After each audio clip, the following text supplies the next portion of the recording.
بسم اللہ الرحمن الرحیم ایاک نعبد و ایاک نستعین۔ میں سب سے پہلے تو چیف منسٹر پنجاب عثمان بزدار میں آپ کو آج سب کے سامنے خاص مبارک دینا چاہتا ہوں۔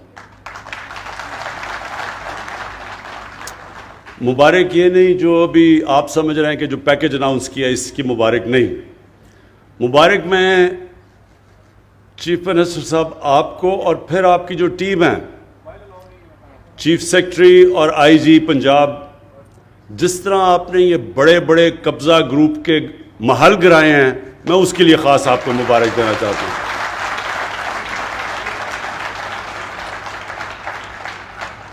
یہ جو قبضہ گروپ، جو یہ لعنت ہے قبضہ گروپس کی، غریبوں کی زمینیں قبضہ کرنا، سب سے بچارے جو ہمارے محنت کش بیرون ملک پاکستانی، وہ محنت کر کے بچارے اپنے پیسے جوڑ کے آ کے زمین خریدتے ہیں گھر بنانے کے لیے، اس کے اوپر قبضہ ہو جاتا ہے اور پھر بے بس ہوتے ہیں لوگ ان طاقتور لوگوں کے سامنے۔ تو جس طرح میں نے بڑا محل گرتے دیکھا، سب سے بڑا لاہور کا قبضہ گروپ جس کی پشت پہ پچھلا وزیر اعظم اور اس کی فیملی کھڑی تھی، جو ان کے ہوتے ہوئے زمین قبضہ ہو رہی تھی، بلکہ انہوں نے اس کو تحفظ دیا۔ یعنی قبضہ گروپ کو کون بچا رہا تھا؟ وزیر اعظم اور اس کی حکومت۔ تو سوچیں کہ بیچارے چھوٹے لوگ کیا کریں گے؟ تو یہ جو لوگ کہتے ہیں نا تبدیلی کیا ہے، یہ ہے تبدیلی۔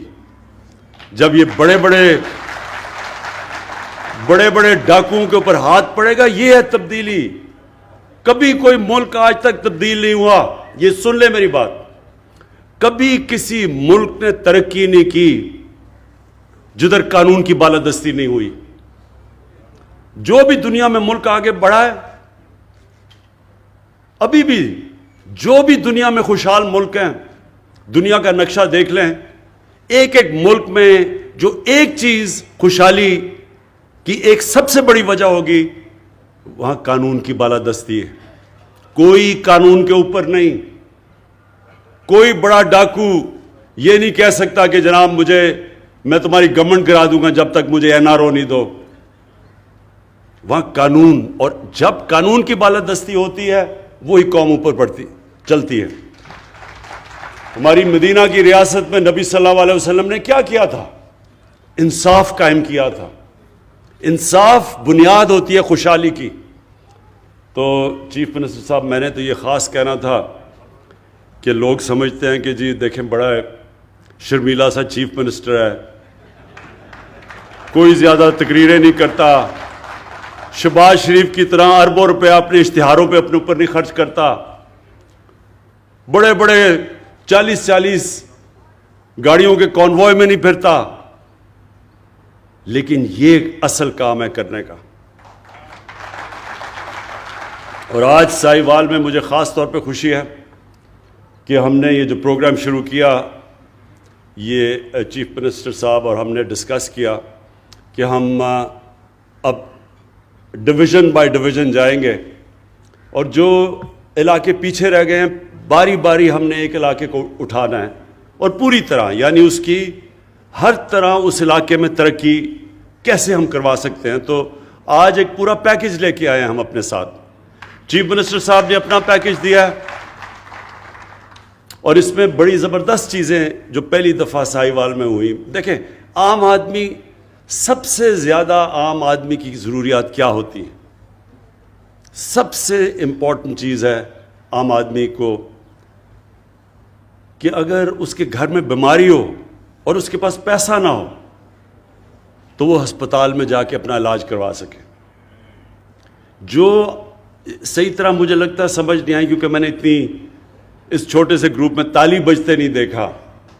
ابھی میں بتاؤں کہ کس چیز پہ بجنی چاہیے تھی۔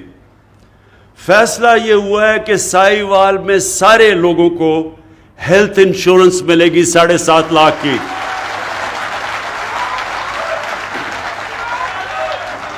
اور اس کا مطلب کہ کسی بھی بیچارہ غریب مزدور جس کو سارا وقت مشکل پڑی ہوتی ہے کہ میں اپنے گھر میں جا کے تو میں اپنے بیوی بچوں کا پیٹ پال سکوں، اور جب اس کے گھر میں بیماری ہوتی ہے اور پھر وہ سوچتا ہے کہ میں اب اپنے گھر میں بچوں کو کھانا کھلاؤں یا میں جا کے علاج کرواؤں، یہ میں آپ کو یقین دلا رہا ہوں کہ یہ جب کسی بھی گھر میں یہ جب مسئلہ آتا ہے وہ گھر اپنا سب سے مشکل وقت سے گزرتا ہے۔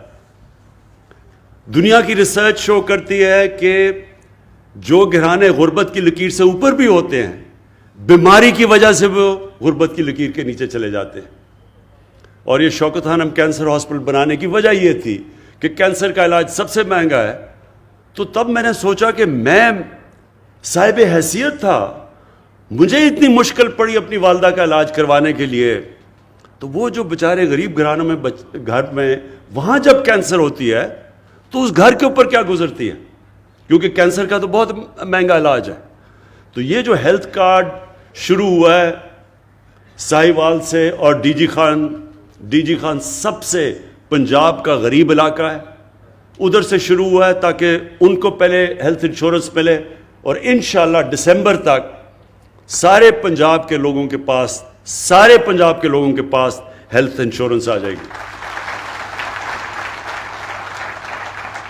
تو یہ آپ کو پتہ ہونا چاہیے کہ یہ امیر ملکوں میں، ڈیولپڈ نیشنز کے اندر بھی یونیورسل ہیلتھ کوریج نہیں ہوتی۔ یہ اللہ کی بہت بڑی نعمت ہے، اور میرا یہ ایمان ہے کہ جو ہمارا ملک بنا تھا اسلامی فلاحی ریاست، وہ اس ویژن کی طرف اب جا رہا ہے کہ عام آدمی کا سب سے پہلے علاج، اس کے بعد تعلیم۔ اب پورا زور دینا اب تعلیم کے اوپر ہم نے، اور تعلیم سی ایم صاحب اس کے اوپر ہم نے خاص توجہ دینی ہے کہ جو عام آدمی سرکاری اسکولوں میں جس طرح کی تعلیم مل رہی ہے اس کو کیسے اپ گریڈ کرنا ہے۔ ہم نے فیصلہ کر لیا کہ ہم ایک کورس سلیبس پاکستان میں لے کے آئیں گے۔ یہ اپریل میں جو فیڈرل گورنمنٹ اور ہم نے اپنے دو جو صوبے جدھر ہماری گورنمنٹس ہے اور اب تیسرا گلگت بلتستان، ہماری پوری کوشش ہوگی کہ ایک کورس سلیبس سب کے لیے ہو، یعنی انگلش، یہ نہیں کہ انگلش میڈیم، اردو میڈیم، دینی مدرسے، ایک ہی ملک میں 3 سلیبس چل رہے ہیں، 3 کلچر چل رہے ہیں ایک ہی ملک میں، تو انشاءاللہ ایک ہی سلیبس، کورس سلیبس سارے ملک میں اپریل سے شروع ہوگا۔ اس سے سب سے فائدہ ہوگا غریب گھرانے کے بچوں کو، اسکول کے بچوں کو اوپر آنے کے لیے ان کو موقع ملے گا۔ ابھی یہ موقع ہی نہیں مل سکتا کیونکہ ان کو وہ تعلیم ملتی ہے کہ وہ اوپر ہی نہیں آ سکتے، تو یہ دوسری ہماری کوشش ہے۔ اور یہ جو ثانیہ نشتر نے احساس پروگرام کی آپ کو جو چیزیں بتائیں، میں آپ کو سمجھانا چاہتا ہوں کہ احساس پروگرام ہے کیا۔ دیکھیں، ہر ملک میں ایک لفظ انگریزی میں استعمال کرتے ہیں سیفٹی نیٹ، کہ جو نچلا طبقہ ہے اس کے لیے، غریب لوگوں کے لیے، ہر ایک جو فلاحی ریاست ہے، مثلا ڈنمارک ہے، سویڈن ہے، ناروے، یورپ کے اندر بھی زیادہ تر ملکوں میں، انگلینڈ کے اندر ایک سیفٹی نیٹ ہوتا ہے کہ غریب آدمی اگر بیمار ہوتا ہے تو اس کو مفت علاج کی سہولت ہو۔ دوسرا کہ وہ بچوں کو تعلیم دے سکے، اگر اس کے پاس پیسہ نہیں تو مفت تعلیم اس کو بچوں کو ملنی چاہیے۔ تیسری چیز، وہ اس کے لیے حکومت روزگار کے موقع دے کہ اگر وہ بے روزگار ہوتا ہے تو کوئی نہ کوئی ایسا حکومت کے پاس پروگرامز ہونا چاہیے کہ وہ روزگار دے، جو کہ ابھی آپ کو ثانیہ نے بتایا کہ اور یہ کامیاب جوان کے سستے قرضے، جس طرح یہ ٹریکٹر دیے ہیں، یہ اس طرح کی گورنمنٹ کے پاس پروگرامز ہونے چاہیے سہولتیں دینے کے لیے جب کہ بے روزگاری ہو۔ تو اور پھر ٹیکنیکل ایجوکیشن، تو یہ پورا جو احساس پروگرام ہے اس کا مطلب ہی سیفٹی نیٹ نچلے والے طبقے کو دینا۔ اور آج میں کل ٹی وی پروگرام دیکھ رہا تھا تو میں اس وقت لبنان میں لوگ سڑکوں کے اوپر ہیں، توڑ پھوڑ ہو رہی ہے, یعنی ٹیئر گیس پھینکی جا رہی ہے. تو میں دیکھ رہا تھا کہ ان کا مطالبہ کیا ہے. ایک مطالبہ جو لوگ سڑکوں کے اوپر نکل کے مظاہرے کر رہے ہیں, ایک مطالبہ ان کا یہ ہے کہ جب وہاں کرونا کو روکنے کے لیے لاک ڈاؤن لگایا گیا لیبنان میں, تو گورنمنٹ نے جو پیسے بانٹے اس ٹائم پہ, انہوں نے کہا وہ پیسے صحیح نہیں بانٹے گئے, سیاسی بنیاد کے اوپر پیسے بانٹے گئے. اور وہ لوگ احتجاج کر رہے ہیں کہ منصفانہ اور شفافیت سے وہ پیسہ نہیں بانٹا گیا, اس لیے وہ سڑکوں پہ ہیں.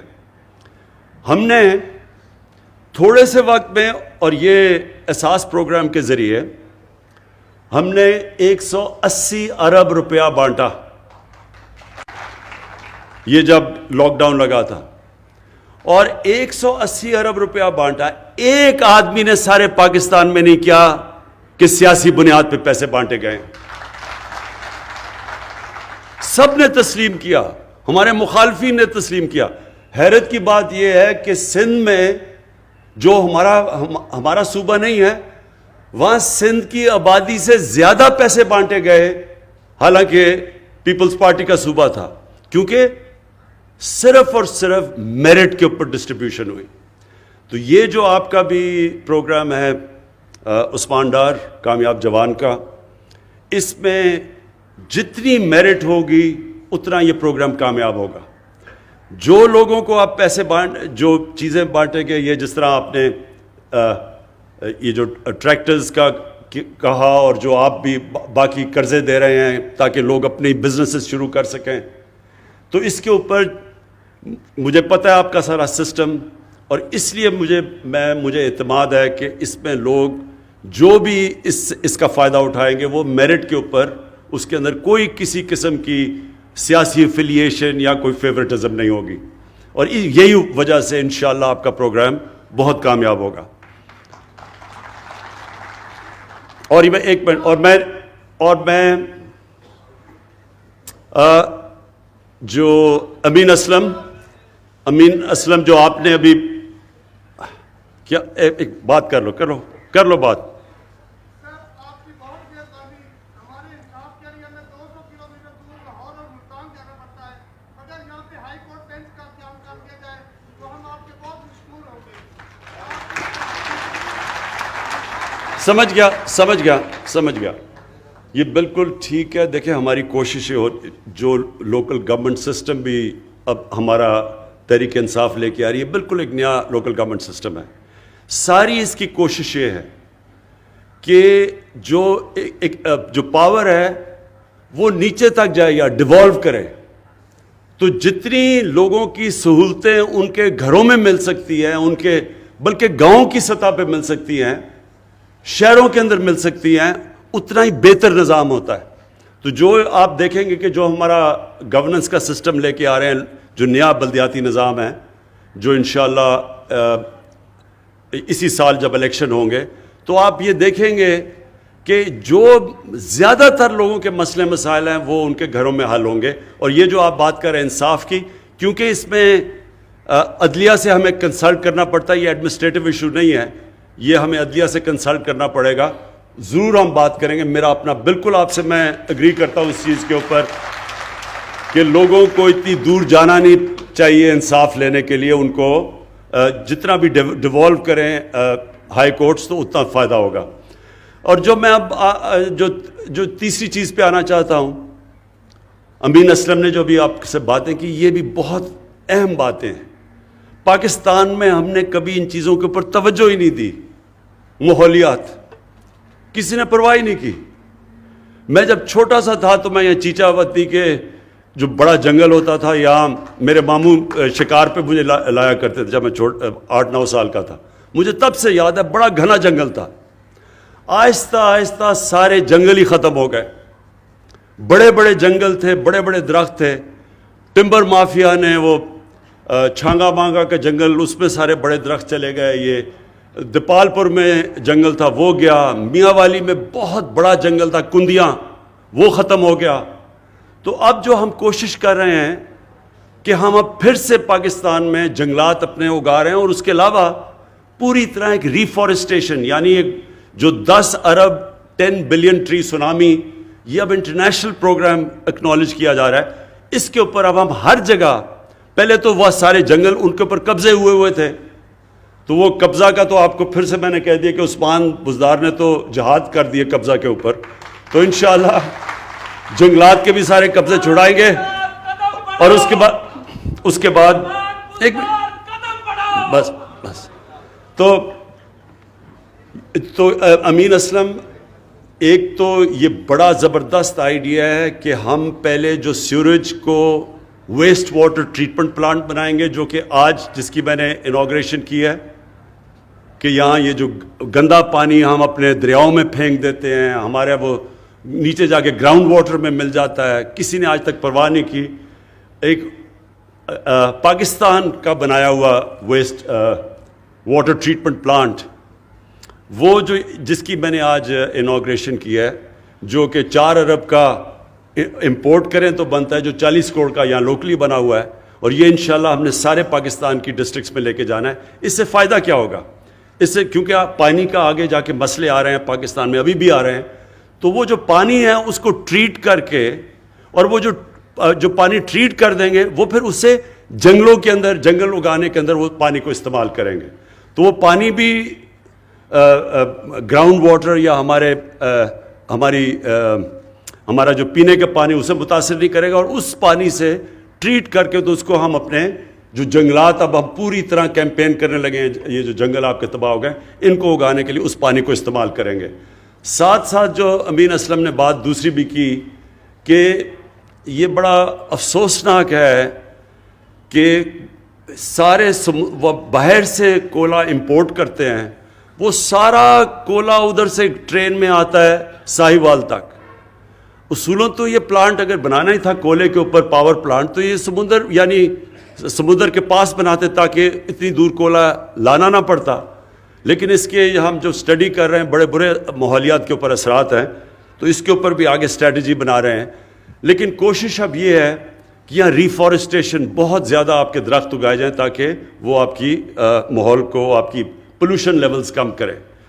جو آخر میں سب سے امپورٹنٹ چیز ہے آپ کے لیے, دیکھیں ساہیوال کے لوگوں کے لیے جو سب سے امپورٹنٹ چیز ہے, مجھے پتہ ہے آپ کو آپ نے یہ سڑک کی بات کی, میں نے ان کو کہا کہ اس کی پوری فیزیبلٹی ہمیں دیں, کیونکہ میں ایسے تو نہیں کہہ سکتا, مجھے تو نہیں پتہ ابھی تک جتنے زیادہ آپ نے اناؤنس کر دیے ہیں, جتنے اربوں کے پروجیکٹس, اب پتہ نہیں کہ پیسہ ہے بھی, میں ایسے تو آپ کو اناؤنس ہی کرنے لگا تالیاں بجوانے کے لیے.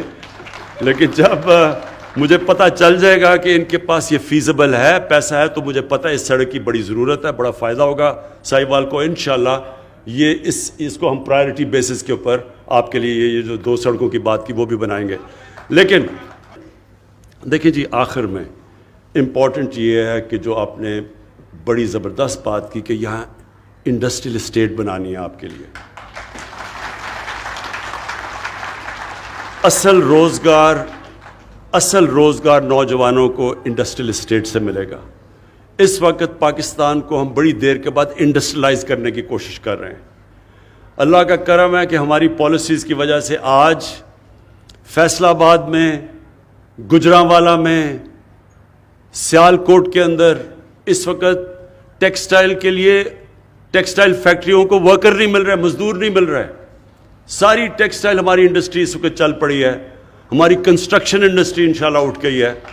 تو ہماری اب کوشش یہ ہے کہ انڈسٹریلائز, اور آپ کے لیے اس علاقے کے لیے وہ انڈسٹری جو ایگرو بیسڈ ہے اس کے اوپر اب ہم پورا کام کر رہے ہیں کہ آپ کی انڈسٹریل اسٹیٹ پوری ڈیولپ کریں. اس کے لیے ہم پورا کام کر رہے ہیں. زمین کا بھی ہم نے نشاندہی کر لی ہے, اور انشاءاللہ جو ٹرانسفارمیشن آئے گی فیصل آباد کی, وہ اصل میں جب آپ کی یہ انڈسٹریل اسٹیٹ کام کرنا شروع کرے. میں اور ایگریکلچر اور زراعت کے لیے میں یہ کہنا چاہتا ہوں کہ ایک بڑی پالیسی لے کے آ رہے ہیں ہم, ایک لانگ ٹرم پالیسی پہلی دفعہ, کیونکہ اس وقت ہم نے اپنی جو اصل چیز اس کو اٹھانی چاہیے تھی پاکستان میں, زراعت, اس کے اوپر توجہ ہی نہیں دی, نہ اس کے اوپر کوئی ریسرچ کی ہے. لیکن ہماری اس وقت خوش قسمتی یہ ہے کہ چائنا کے ساتھ اکنامک جو ہمارا سی پیک کا جو ان کے ساتھ اگریمنٹ یا سی پیک کے اندر اگریمنٹس چل رہی ہیں، اس کے اندر ہم نے اب ایگریکلچر کو، اپنی زراعت کو شامل کر لیا ہے.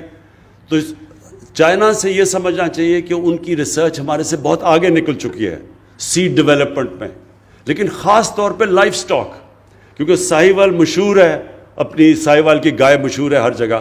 لیکن آپ کو پتہ ہونا چاہیے کہ جو چائنا کے اندر جو ان کی گائے دودھ دیتی ہے وہ 6 گنا زیادہ ہے پاکستان سے. تو یہ سوچ لیں کہ ہم اپنی اگر ساہیوال کے اندر ہی یہیں شروع کر دیں، اپنی گائے کی کوالٹی امپروو کرنی شروع کر دیں، اور ہمیں پورا مدد کرنے کے لیے تیار ہے چائنا، تو آپ سوچ لیں کہ یہاں دودھ کی پروڈکشن کدھر پہنچ سکتی ہے. اور پھر دوسرا جو ہماری جو زراعت کے اندر جو چائنا کے اندر پروڈکشن ہے، ان کی جو پیداوار ہے گندم میں، باقی جو ان کی کراپس ہیں، وہ ہمارے سے کئی گنا زیادہ ہے.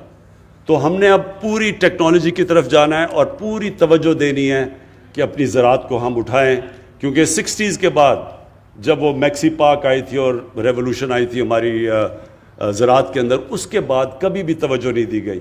تو ایک طرف آپ کے لیے انڈسٹریل اسٹیٹ بنا رہے ہیں، دوسری طرف انشاءاللہ اپنی زراعت کے اوپر پورا زور لگائیں گے.